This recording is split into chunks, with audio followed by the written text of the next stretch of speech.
Hunter, I'd like to start by updating that there have been several discussions held between the Supervisory Board of NVGEB and specifically my person as part of our efforts to supervise and hold the board and management accountable during the current crisis.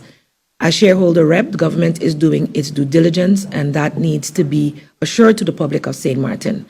Responses to our 2 letters have been received on Monday, as well as notifications of resignation from 2 members, which I noted has also made the press already. So these points were also taken along in our discussions in our Council of Ministers meeting, leading to decisions by the shareholder on the way forward. Of course, seeing the confidentiality of our council meetings and, of course, the sensitivity of the topic, I will not be going into any details here.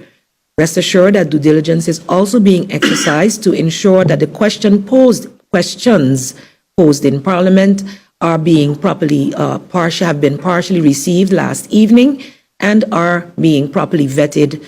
And a follow-up meeting with board and management will be held later today in order to prepare for the meeting, the public meeting of Parliament scheduled for Friday.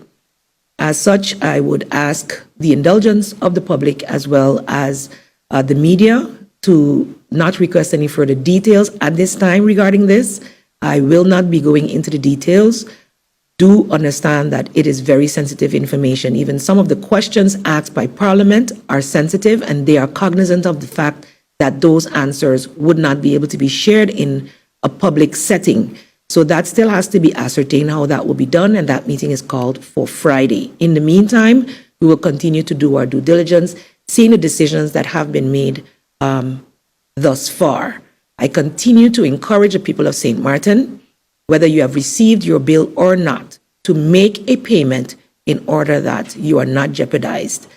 We have had several discussions, and the board knows our stance where that is concerned.